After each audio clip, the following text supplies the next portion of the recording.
ngalang jana klara Pandan moncara tinan derek konang surem solo tetaan padang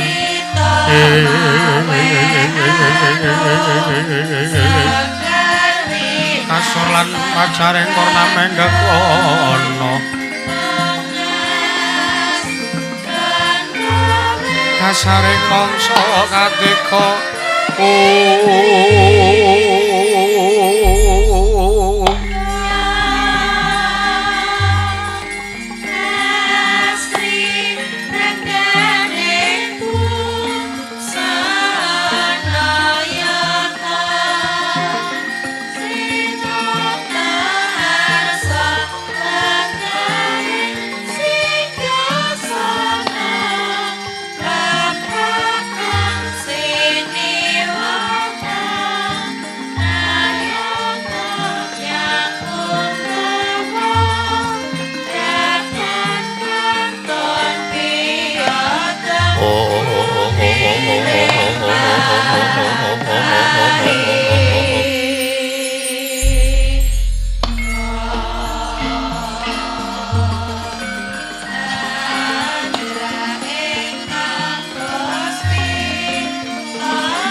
Miat langening alang jana klar pandan moncara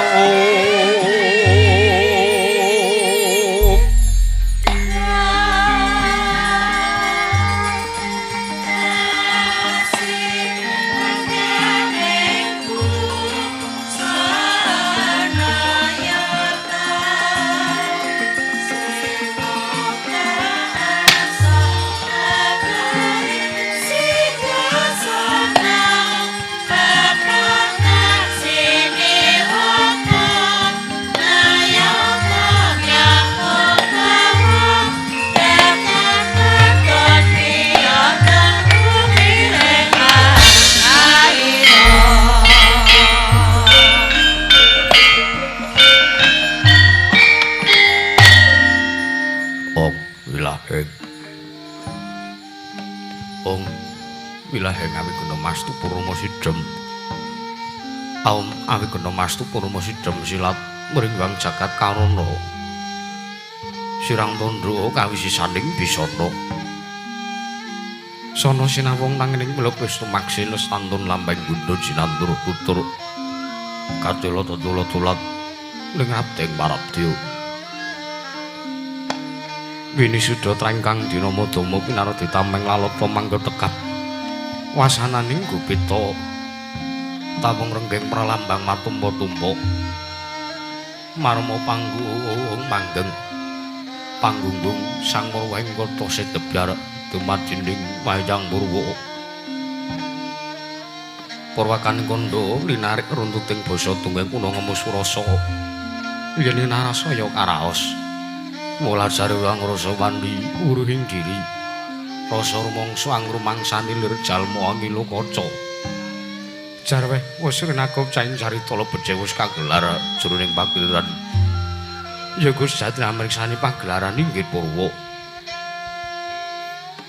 Surya Candra Darmi Wangkartika wis kinurba drateng kawasa sahari ratri angedri bawana perwateking dosina gilir kemandi temat dadi wetanganing dina sasi warsi windugeng sarta abal tetungklan tangkar temangkar toya sini rambun toya jawah pating rembyah dado padang utu walanga togo burono nyang burontaya dadi obranan tanpa wicalan padang terwangan senari sanggewanger nanging arsa murbawani jagat mungging jagat wetan tumunggup-unggup mungging kalengan grapar mangakal mungkaik sayang dilat-dilato bumi saya tangu semurup sang Hyang Arka katos seblak kandang kiri ning abange sujenar kapur bawan sinaring Sang Hyang Basanta tanem tokaton ijo royo-royo. Kamangku gunung ingkang biru maya-maya. Pucuking gunung ki mulan kendanu kasiring Prabancana lenggat. Lenggut nganti kaya gunung Makutha Mega. Tan wetawis tanggusul ing kawula tasih tinulasa angupaya buka karep tegal sawahe. Anggur silur tatana wedhoti sinambi sendunan. Sesindinan mikul karo luki nanggring raja kayane samanana pirembagan Samarawangi. Sang Bangarkasaya dangu saya inggil wis katon melok sinari jagat dunung ingkang kiblat papat loro kidul wetan yang kulon. Sinaring jagat kang sami rebut yada rebut ijo rebul kekuwung. Prandene tatan wonten ingkang amandaning kekuwung ing praja negari ing Mahespati. Apancara kira pambukaning kandha sareding mangke Rono negaring Mahespati dumadi saking pulo-pulo bebanjaran. Sinasapan toya benawi tinampi Mbak Samudra binang langkut kang tanpa wakul. Pekating panenggal kawantok uruting Cakrawala wane-wane cakrek ing wewisik. Sawane kreping jurang corong kinepung guwa sirung. Kinarya sing peksi lawet yang sarang burung. Wonten ugi pasisiran Tersasana Jembar kebekaning pasir gemelaring garis pinggir.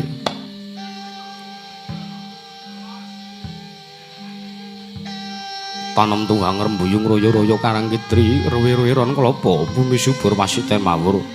satengah tinandur tangkar temangkar kawuryan dadi gunung-gunung bebanjengan ngrangsang langit lenggak-lengguk lampahe toya kang mijil saking sendang-sendang kang pening tirtane hiline pinara-para kayu nampi wadhuk bendung-bendung kinarya hengileni sawah yang pategalaning naraka sema mokal pangoleng tetani bebasan tatanan bumi sanjeng kanggung selo sedaya tinanduran kang murakabi pandya Bathari Sri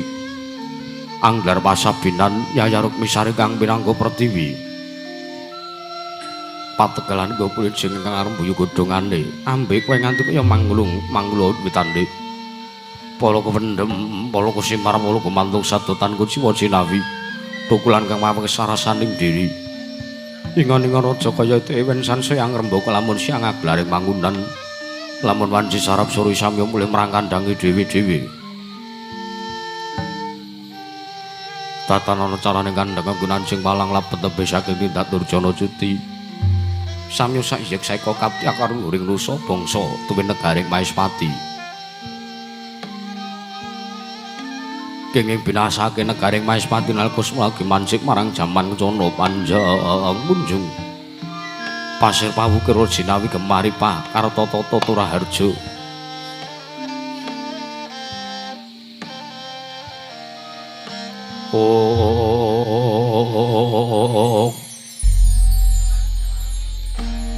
dasana guru kang gedhe bari padhang jagate dhuwur kukusi tur tata kuncarane turta kasusuring manca raja lah sinenta wau ingkang kepareng asta pusatil bangsa negari ing Mahespati menanging den ucap dasa namaning Sang Natadasa 10 nama wis mestani jejuluk Sang Prabu Arjuna Wijaya inggih Sang Sri Arjuna Sasarabau ya danu Wati uga inggih jejuluk Prabu Tanaya Paratawirya pramila jejuluk Prabu Wisnupati yakti dadya pangijawantahe Sang Hyang Wisnu Arjuna Wijaya Nalindra ingkang karmolah marang keprajuritan Sri Arjuna Sasarabau mengko werdi aji bala srewu lamun winatek sang nata wujud brahala bebau sewu Danuwati yoga punika atmajane Dewi Danuwati Tanaya Partiwirya karana sang nata atmajaning Sang Prabu Wartawirya Prabu Arjuna Sasarabau tuhu Nalindra binethara gedhe tetanane adem parentahe ngreksa gigire murup mbun-mbunane datan kena pinidak wewayangke labuhane sang nata tansah paring boga wong kaluwen paring sandang wong kawudan dana tirta wong kasatan maweh teken wong kaluwen asung ngobor ing wanci wanglung maliyaken wong nandhang wiyadi temakarya suka asung prihatin Lah sinten to ingkang kepareng caket dene pangarsa nenggih memitraning Nalendra memitraning Sang Prabu Arjuna Wijaya ya Sang Prabu Arjuna Sasabau ingkang sampun legam madaning pasewaken negaring Maespati nenggih Nalendra ing awu-awu nenggih Sang Prabu Simparawan datan kantun Sang Prabu Simparawan mengkaraken pilenggaipun Nalendra memitraning nata ing Maespati nenggih Sang Prabu Srigati ya Sang Prabu Suragati Nalendra gagah piteksa godheng wong Simbarjaja turut kasinungan kasekten ruwi bebasan menata mendajina lomender tinembah bengkung sinuda putung mula datan mokal ing mangke dados senopati tetuangganing praja negaring Maespati nenggih Sang Prabu Srigati datan kantun wiswanipun mrangkanata dalem negari ing Maespati nenggih Sang Rekyana Patih Harya Surata ya Sang Rekyana Surata mulan mangrembang Sang Jawara kawula nyumur pikantuk-antuning madaning Datalaya praja negaring Maespati arep tidhem datan ana bane walang alisih Sang Jawara Nayaka kawula yang punggawa santuk gandeng pasisiran jejel Ariel arepet popet bibit prasasta tato pandenggul datan poselo labek sekathahing para sebeng jayam bludak gendira rontek umbul-umbul kegeterangan dari mundi mangsa labu payung mekar mundi jamur pati mangsa nendeng pramila Sang Natarsa paring mangandikan kang dereng kawedharing lisan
Dedeti cemradaning ratri sasata wis hancur pamuryan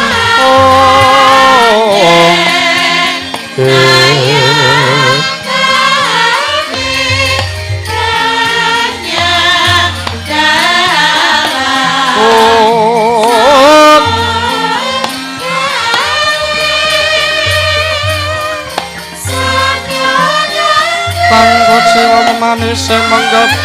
sinar tengkal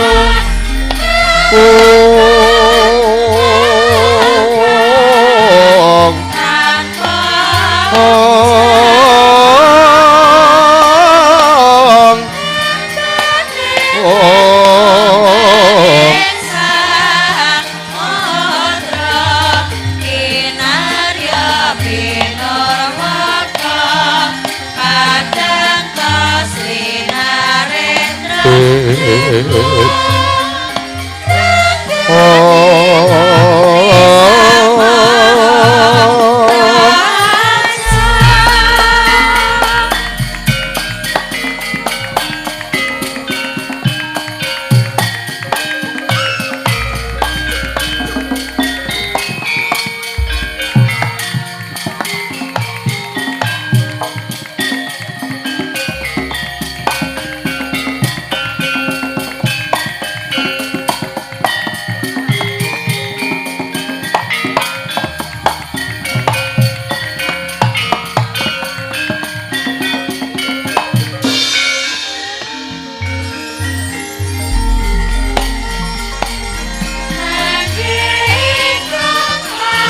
Kula putraning sun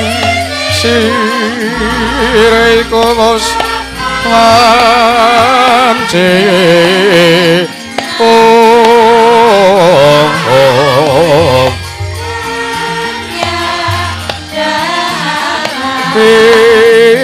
salan seneng wang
Niwang Sukmana mangadili luwe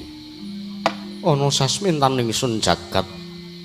wasisaning Bathara wung bawana langgeng sinunggi tatanawrat ora mengkota dhisik Patih Surata ayo ndadekake kaget pekenira si Patih Surata wondene sira ingsun wiji wonten ngarsaning manira Patih Surata nun inggih diwaji sembahan kula pengayoman kula wonten ing Madyapada prating delahan Gusti kula Sang Nata sinuwun Prabu Arjuna Sasra Bau paduka miji dumateng wiswanipun ingkang abdeng kepatihan sinuwun ing Jawi sanget kewatos ing manah Pindoron Salomba pinanjering alun-alun kumitra caruk maras nanging sareng wonten ngarsa paduka nggih kula caket wonten ngarsanipun Sang Prabu Sri Arjuna Sasra manahipun ingkang abdi kepatihan tebih saking raos kemanasan diwaji sembahan kula pengayoman kula wonten ing Madyapada prating delahan kaunuk-unuk niki iya Patih Surata iya kadiparan anggon sira ingsun wiji minangka dadi badal wakil ingsun marata diage pranata tata rakiting kaprajan negara ing Mahespati aturna ana ngarsaning ingsun samendhang aja nganti ingkang karempin Patih Surata menawi paduka ndang ubatata rakiting kaprajan sinuwun tartantu sadotan badhe nguci wandi para kawula sami sayek seka kabeh karo luhuring nusa bangsa tuwin negari ing Mahespati mandhapipun dumateng para abdi perjuri inggih boten kendhat anggih tansah gegladhen ulah kridaning aprang sawanci-wanci mraja paduka temping parang muka tartantu boten badhe ngebok kunca paduka Gusti kula Sang Nata sinuwun Prabu Sri Arjuna Wijaya ingkang abdeng kepatihan remuk kasawerna putung swangga kabandhemna kaunuk-unuk niki iya Patih Surata gawe bombong tias ingsun teka jangkep kang dadi aturmu ora liwat pakaran kang utama wae tindakno selawase urip Patih Surata kawula niki menapa ingkang sampun paduka dawuhaken tartentu kula mboten badhe suwala namung dereng lansak samunipun kepareng kula ngaturaken sembah bekti kula kunjuk sandhep wedha paduka Gusti kula Sang Rata Sinuwun Prabu Sri Arjuna Sasrabahu Sinuwun ya ingsun tampa ora liwat payogan anggon mulungguh Patih Surata sampun boten karang payoga wisanipun ingkang abdi kepatihan sinuwun kula nunuk niki apa dene Yayi Prabu Simarawan Yayi Prabu Ngawu-awu ora we Yayi Prabu Simarawan nggon ingsun pijana ngarsanipun Kakang ana ing kedhaton Nagaring Maespati Yayi Prabu Maratadyagi muga kinantenan karaharjan sowane Yayi Prabu Simarawan ing Ngawu-awu nggone prapta ana ing Datlaya Praja Nagaring Maespati Yayi Prabu Simarawan ya jagat pangestu Karwayah loro jagat Patendra Jaladewaku Nur mangke Koko Prabu Patukan Kanjeng Koko Prabu Sri Arjuna Sasrabahu amiji dumateng pisanipun ingkang rayi ing Ngawu inggih pun Prabu Simarawan sakalangkung paduka amiji dumateng pisawan kula minggah wonten ing Datlaya Praja negari ing Maespati sinuwun antuk berkah pamujinipun Paduka Kanjeng Koko Prabu sowan kula tebih saking Grubeda arahayuning Sambikala Durga Mendhak Kala Sirna boten langkung kula ngaturaken sembah sungkem pangabekti kula kunjuk sandhep wedha paduka Kanjeng Koko Prabu Sri Arjuna Wijaya Koko Prabu Arjuna Sasrabahu iya Yayi Prabu Simarawan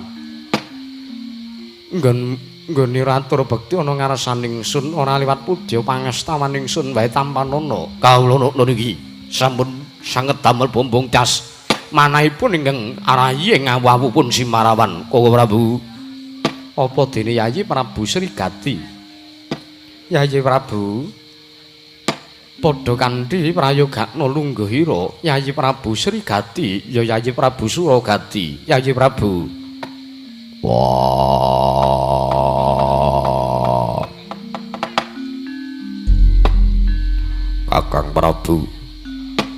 Kakang Prabu Arjuna Sasrabahu nggon mumiji kelawan sowane Srigati wektu dina iki ana ing kedhaton negara ing Maespati yo kaya wis ora kurang prayoga praptaning Srigati nggon mumiji kelawan sowane adimu ing Kasenopaten ora liwat aku ngaturke basaku katura Kakang Prabu Sri Arjuna Wijaya iya Yayi Prabu Srigati siadi atur bekti ana ngarsaning pun Kakang ora liwat pangestunipun Kakang wae tampanana Yayi Prabu yo tak gegem dadake jimat ora liwat prayogakna kaya wis ora kurang kepenak Sasrabahu kakangku Yayi Prabu Simarawan kaluwun wonten pangandika dawuh Paduka Kanjeng Koko Prabu mesti wae gawe kaget teka siadi ndak piji sowane teka wektu dina iki panjenenganing sun miji lawan praptani sangyaning para nalindra memitraning sun sartane kabeh para ratu telukan negara ing Maespati mlebu ana ing Datlaya Praja negara ing Maespati wektu dina sakmengko iki Yayi Prabu Simarawan ya jagat pangestu Karwayah loro jagat tur panggi Koko Prabu Arjuna Sasrabahu mbabile ingkang rayi dipun keparengaken midhanget sabda pangandika Paduka Kanjeng Koko Prabu lan ana ing sapangke kula suwun lan sukolan penggalih Paduka Kanjeng Koko Prabu Sri Arjuna Sasrabahu medharaken dawuh pangandikanipun Paduka wonten ngarsanipun ingkang rayipun Simarawan menggah babakan wigatos sing rembag pasewakan dinten sakmenika teka kula nuwun sewu Paduka Kanjeng Koko Prabu Sri Arjuna Wijaya ngawontenaken pasewakan ingkang beneh kaladat ingkang sampun pramila Koko Prabu saestu ingkang rayi badhe nganglungaken jangga nilingaken karna mastuti sabda tama dawuh pangandika Paduka Kanjeng Koko Prabu Sri Arjuna Wijaya pangandikanipun Paduka sesembahan kula Sri Arjuna Sasrabahu Koko Prabu anjrengkang puspita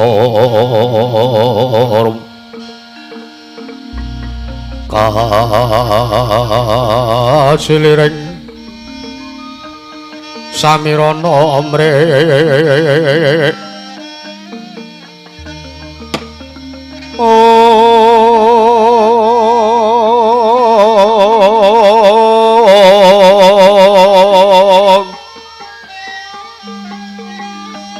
Sakar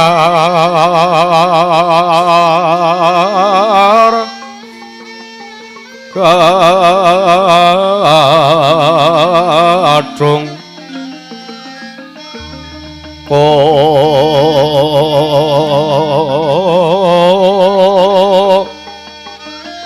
Ngas Kandano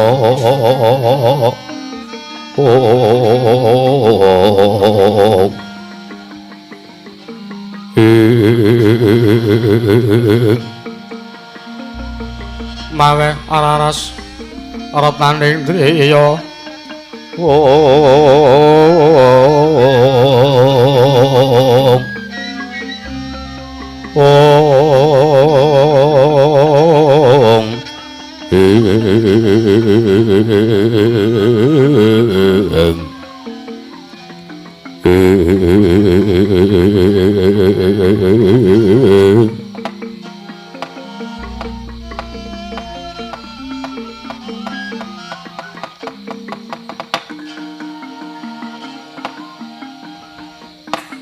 ora mengkoto dhisik Yayi Prabu Simparawan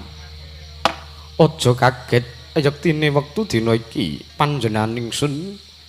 nglumpuke sangyaning para nalindra memitran sartane kabeh para ratu telukan oning praja negara ing Maespati yektine panjenengan ingsun ora bakal ngrembug babagan kanan praja negara ing Maespati nanging ingsun rasa kabeh iki kudu ndak aturake sartane ingsun bakal njaluk iku pamrayogan si adi kabeh merga mangkene jeneng ingsun minangka dadi nalindrana ing Maespati iki mesti akeh nayakane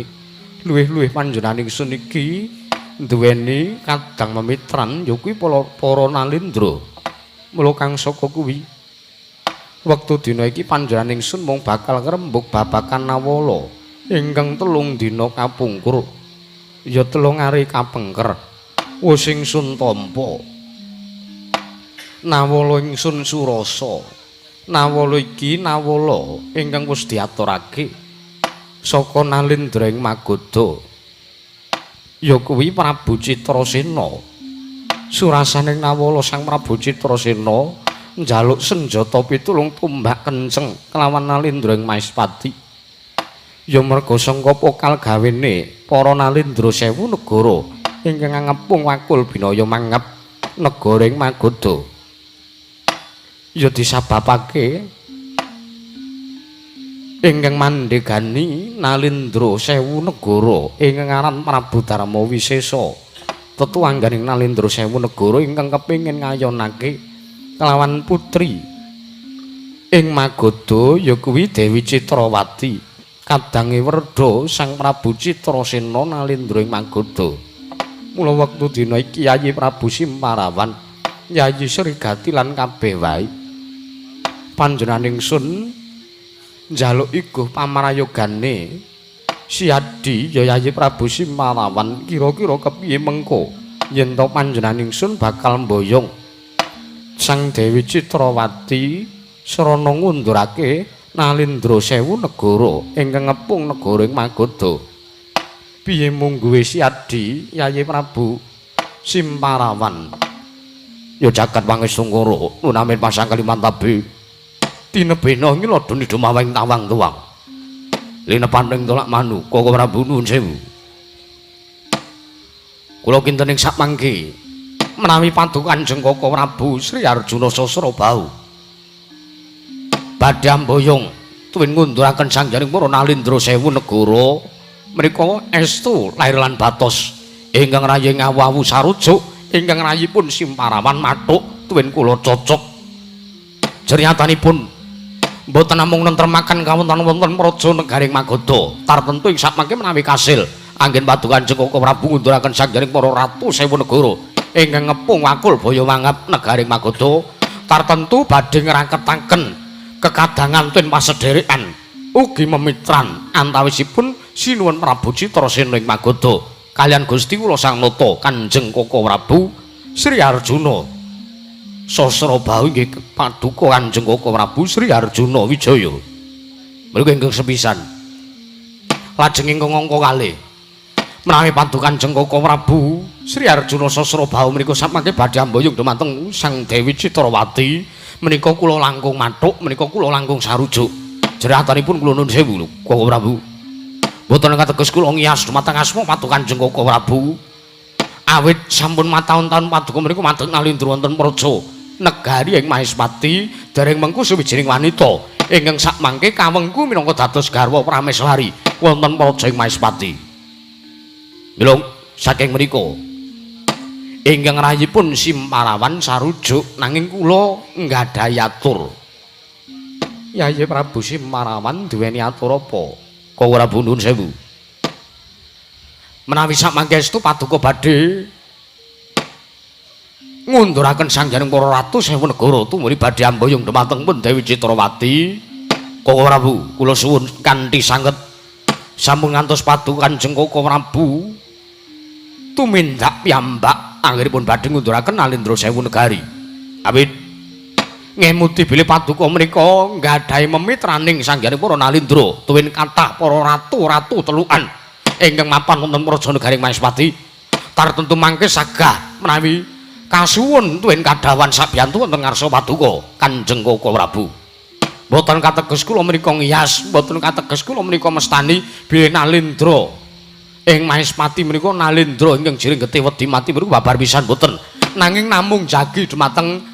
kaperbawan jagi dumateng kawibawanipun tuwin asmanipun paduka Kanjeng Koko Prabu Sri Arjuna Wijaya lho kang saking mriku sampun ngantos paduka piyambak ingkang jumangkaken suku ngumremyaken asta kula aturi kendelan kiwala lenggah wonten dampar keconen garing Mahespati sakmangke ingkang rayipun Simparawan ingkang badhe dawuh kaliyan sanggaring para ratu telukan supados ngunduraken ratu sewu negara ingkang den pandhegani dening Sang Prabu Darma Wisesa ingkang mapan wonten negaring Magoda Koko Prabu yo Arjuna Sasrabahu kakangku yo aja ngasi mengko sampeyan tumindak dewi mergo ngelingi sampeyan kuwi duweni kadang akeh dene mitra ruwang ingkang pirang-pirang cacahe ora mung 1 2 ora mung 10 nanging akeh sanjane para ratu telukan kalebu aku ingkang minangka jejere senopati oning praja negara Mahespati tak jaluk supaya dawuh lawan Srigati mengko aku ingkang bakal ngundurake sanjane para ratu sewu ingkang mapan ing Magoda wah malah darasa rasa dadawuh karo sanggaring para ratu telukan ingkang mapan ing praja negara Mahespati ndak kira Srigati dhewe wae bisa mungkasi perkarane nanging mangkene Yayi Prabu Koko Prabu Sri Arjuna Kadiwaran panjenengan ingsun iki ora kepenak yen to ora jumangkah dewi merga mangkene ingsun iki ingkang banget mbutuhake kelawan Yayi Dewi Citrawati merga ingsun iki yuga duweni rasa katresnan tuwuh rasa tresna marang Sang Yayi Dewi Citrawati mula ingsun ora kepenak ewuh ya rasan ingsun yen to ora jumangkah dewi mengko yen to ngasih ingkang padha nindakake kewajiban sarta ingkang padha mboyong kelawan Sang Dewi Citrawati kuwi nayakan ingsun ya memitraning ingsun sartane kabeh para ratu telukan mengko sinenggu dening wong akeh Ratu Mahespati kae isone mulya merga dibantu dening sangjaning para nalindra telukan yektine ingsun iki mung kepengin mentas dhewe supayane aja ngasi mengko nyangkut marang jenenge wong akeh malah mengko ingsun bakal nyuwun pamrayoga ngersani Yayi Prabu Simparawan kira-kira sapa ingkang pantes minangka dadi utusan saka Mahespati ngundurake nalindra sewu negara tumuli mboyong kelawan Yayi Dewi Citrawati ana ngarsaning ingsun ya nalindra ing Mahespati Yayi Prabu Simparawan Yayi Prabu Srigati lan kabeh wae mataring pasewakan agung negara Mahespati nalika semanten Noteng Maespati Sang Prabu Sri Arjuna Sasrabahu ingkang badhe sami rembagan badhe ambayung dumateng Sang Dewi Citrawati karaos konjeming batos dadya tintrim madaring masewakan awit Sang Prabu midhangetanipun Sang Ya para kawula gegering para seba yen ta wonten satra ingkang laku tapa bebe wonten ing sakmadaning ringin kurung negaring Maespati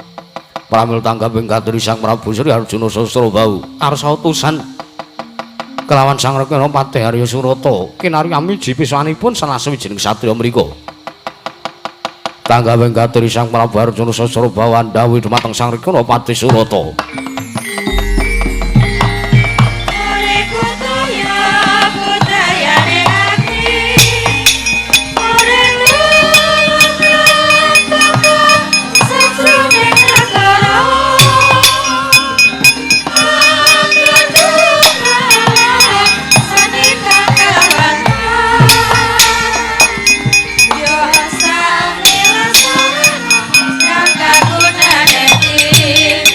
Oh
Ya jagat pangestu ngkor wayah para jagat.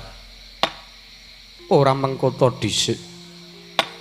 Teka panjenenganing sun midhanget gegiring sangya para kawula padha alok yen ana nom-noman. Sawijining satra ingkang laku tapa pepe ana ing madyaning ringin kurung negara ing Maespati. Cabagus. Wong nom. Kisanak marata diage ngakuwa. Ingsun pijana ngarsaning sun sira kuwi satriya saka ngendi sartane apa kang dadi darunane tuwin apa wigatine teka nganti laku tapa pepe ning madyaning negara ing Maespati kisana nuname pasang kaliman tabi dina bena ing inaduni dumawing tawang-tawang linepat ing tolak manu sinuwun bombong kang tanpa upami teka kula kapiji sowan kula ngadhep wonten ngarsanipun Gusti kula Sangata sinuwun Prabu Sri Arjuna Wijaya inggih Gusti kula Sangata sinuwun Prabu Sri Arjuna Sasrabau sinuwun parasasat kadedene kejegrukan wukir sari klepaning samudra madu manahipun ingkang abdi menawi paduka sudi amestani dhateng jasad kula menika wingking saking mertapan ing Gunung Jati Sarana. Atmajanipun Bapa Penemban Suwandagni. Kula pun sumantri sinuwun. Sumantri kang dadi kekasihmu inggih kasinggihan mekaten. Kepareng kula ngaturaken sembah sungkem pangabekti kula kunjuk sandhap padha paduka sang nata sinuwun Prabu Sri Arjuna Sasrabau sinuwun. Iya. Sumantri tak tampa nggone atur bekti ana ngarsaning sun pangestu ningsun wae tampanana kawula nekna ninggi sampun sanget anggen kawula pundi ndadosna jimat paripik ndayana ning kasantosan diwaji Sumantri kula wonten timbalan apa to kang dadi wigatine sartane duweni kekarepan apa teka jeneng sira laku tapa pepe ning madyaning negara ing Maespati sinuwun menapa menawi sapanggi ingkang abdi pun Sumantri matur wonten ngarsa paduka menapa kula mboten badhe dipun dawahi pidana babar pisan yen to wigatimu kuwi becik ingsun paringi kalodhangan Sumantri matur sembah sewu nuwun estunipun anggen kula suwita wonten ngarsanipun paduka Kanjeng Sinuwun Prabu Sri Arjuna Sasrabau wonten negari Maespati menika saestu kula namung badhe suwita wonten ngarsa paduka lair lan batos kula kepingin dados nayakaning praja wonten madyaning negari ing Maespati leladi wonten ngarsanipun sesembahan kula inggih Gusti kula Sang Nata Sinuwun Prabu Sri Arjuna Sasrabau sinuwun mugi kepareng ing sakmangke menawi katampi sawanipun ingkang abdi pun Sumantri dene menawi katampi pasuwitanipun ingkang abdi kula ngaturaken panuwun ingkang tanpa pepindhan jernyatanipun kula mboten nggadahi piandel menapa-menapa ananging mugi dados ing kawuningan bilih sayekti anggen kula ngantepi niatipun ingkang abdi pun Sumantri nedeng suwita wonten ngarsa paduka Sang Sinuwun Prabu Sri Arjuna kula menika namung pepingin ladi tuwin kula namung kepingin alabut tumrap negari Maespati amit sewu aturipun ingkang abdi kula menika sekedhik kathah dening Bapa Penemban Suwandagni kula ugi kinantenan kaprawiran pramila kula suning sakmangke sinaosa kula dipun dadosaken prajurit kula ugi sagah kula dados nayaka punapa kemawon kula ugi sagah sinuwun kagiatri sang kapirango rinangkul kinempet kalampet dosang retaning bawana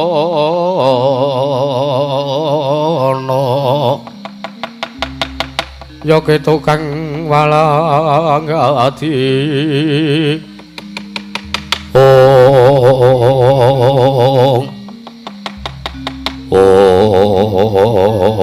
ya jagat pangestu karo wayah para jagat Sumantri kula wonten timbalan ingsun mangerteni sarta ingsun wis tanggap sayekti nggonmu bakal matur ana ngarsaning ingsun iki Mesti wae aturmu wis mbok tata kanthi taliti supayane aja ngasih gawe runtik penggali ingsun. Nanging miturut ingsun Sumantri pancening arep aturmu sajak apik tuwin gawe bombong maning Prabu Sri Arjuna Sasraya nalindring Maespati. Nanging basan ingsun midhanget aturmu ingkang kaya mangkono yen to kowe iki nantenan kaprawiran. Ndak rasa kuwi dudu wataking prajurit, ndak rasa kuwi dudu kok wataking nayaka sawijining praja. Nanging kuwi wataking wong ingkang duweni watak kongas. Mula ngibarat wong ingkang durung bisa mangerteni merga panjenengan ingsun iki lagi wae tepung sarta ingsun iki lagi wae nyumurupi lawan jeneng Sira Sumantri. Teka jeneng iki Sira wis matur sing kaya mangkono, apa kira-kira ingsun iki iso percaya? Apa ya kira-kira Sira Sumantri kuwi iso ndak percaya? Iya, sewu-sewu lepat aturipun ingkang abdipun Sumantri diageng pangaksami. Jernyatanipun sangka tresnanipun ingkang abdipun Sumantri wonten ngarsa paduka. Kula namung nyuwun sepados dipun tampi pasuwitanipun ingkang abdipun Sumantri. Sumantri wonten paring dawuh. Yen to pancen lahir batin nggonmu kepengin suwitana ngarsaning Sang Prabu Arjuna Sasrabau. Yektine gampang yen to arep kepengin suwitana ngarsaning Nalindra Maespati, nanging gandeng aturmu ingkang kaya mangkono. Sajak ngepal kelawan Nalindra Maespati, mula ingsun bakal dawuh kelawan jeneng sira. Ndak jaluk supayane sira mbebantu marang Nalindra Magoda ya kuwi Prabu Citrasena. Ngundurna gandeng negara ing Magoda wektu dina iki kenepung wangkul binaya mangap dening Nalindra Sewu negara. Ingkang den pandheganti dening Sang Prabu Darma Wisesa. Undurna sangjaning para ratu sewu negara sartane boyongen kadang werdani Sang Prabu Citrasena. Ana ing Mraja Negara ing Maespati. Apa kira-kira pancen kowe sago Sumantri? Prastawa dawuh paduka Panjeng Sinuwun Prabu Sri Arjuna Sasrabau. Dawuh menapa kemawon kula sagah nglampahi sinuwun. Iya. Nanging ana syarate. Syaratipun menapa? Nggonmu ngundurake marang Nalindra Sewu negara nggunakna tembung ngluruk tanpa bala, menang tanpa ngasorake. Teges yen to lulus anggonmu nindakake dawing nata ing Maespati bakal ndak tampa suwitamu. Nanging yen to mengko ngasi ana kurban, teges kowe nglencati tembung ngluruk tanpa bala, menang tanpa ngasorake, kowe ora bakal tak tampa pasuwitanmu, malah kepara tak tugel janggamu Sumantri. Yata laruta sangkeng kutha sang guru kula Yanamoto Sang Sri.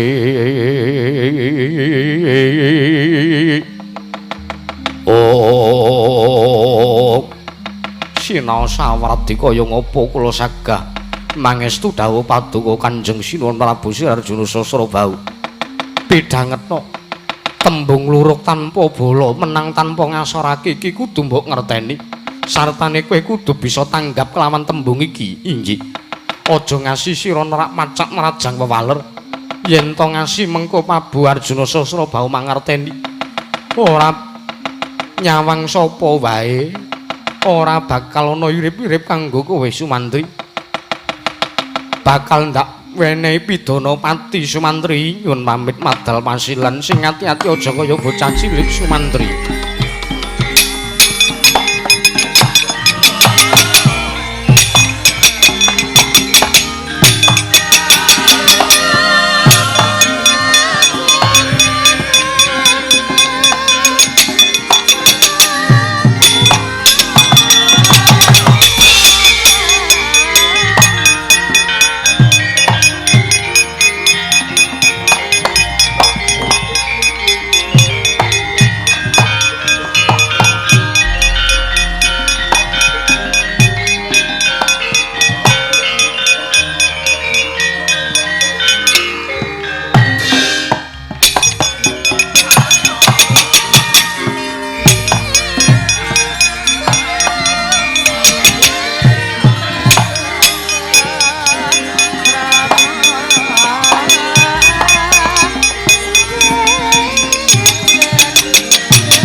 Nalendra Maespati kok teka disumbari kaya ngono, Yayi Prabu. Koko Prabu kula wonten timbalan. Nuwun sewu. Sajak kula rumaos dipun wirangaken wonten mriki. Lho. Lire piye teka Yayi Prabu Simparawan matur kang kaya mangkono. Lho, mangke riyen Koko Prabu. Kula menika Nalendra memitranipun Patu Kanjeng Koko Prabu Sri Arjuna Sasra Baing Maspati. Teka kula sampun matur bilih sak mangke kula ingkang sagah ngunduraken Ratu Sewu Negara ingkang mapan wonten Praja Garing Magoda. Nanging kenging menapa malah Patu Kanjeng Koko Prabu tusan kalian bayi wingi sore ingkang dereng dipun mangertosi sepinten dayanipun. Dereng dipun mangertosi sepinten kaprawiranipun. Menika rak sami kemawon ngibaratipun tiyang ngibarati apa? Ora sakokan genem sing tanpa guna. Merga iki wis dadi dawuh ingsun. Lho nanging ora nongang nanging Simparawan Kula wonten dawuh. yektine nggone ingsun dawuh kelawan Sumantri kuwi merga panjenengan ingsun wis mangerteni tata laire Sumantri uga tata batine Sumantri. Ing kono bakal ketara. Kira-kira Sumantri mengko bakal lulus apa orane nggone bakal suwita nang ngersaning Sang Prabu Arjuna Sasrabau. Mekaten Koko Prabu. Iya. Mula ndak suwun supayane kabeh sangjaring para wadyabala negara Maespati budhal kanthi laku dedemitan nyawang sartane ngetutke kelawan alakune Sumantri nggone bakal nindakake darmaning sun ya nindakake dawuh ingsun Yayi Prabu Simparawan. Ngestaken dawuh Patu Kanjeng Koko Prabu Sri Arjuna Sasrabau. Mari ngaten malah ingkang rayi ngawawu nyuwun pamit madal wasilan babar pisan sing ati-ati Yayi Prabu. Patih Surata kula wonten paring dawuh. Gandeng kaya wis purna jejiban masewaken ingsun jaluk lawan jeneng sira bubarana kang padha siba ingsun kundur ngedaton Nun ngestaken dawuh kemarang nyuwun pamit madal wasilan. Sing ati-ati aja kaya bocah cilik. Patih Surata kaya wis ora ana dawuh maneh. Purna gati ning mananggilan. Arsa Sang Nata kundur ngedaton jeluk saking dampar kecana kinabet gamparan gading. Kadhiraken sang janing Pramban Jedi manggung tanggung Jaka Waloro ingkang samya ngambil upacara ing Prabon. Kawis kingal saking Mandura tindak nyosang Sri Naranata lamun katon saking Mandura tansah sesanti kamulyane.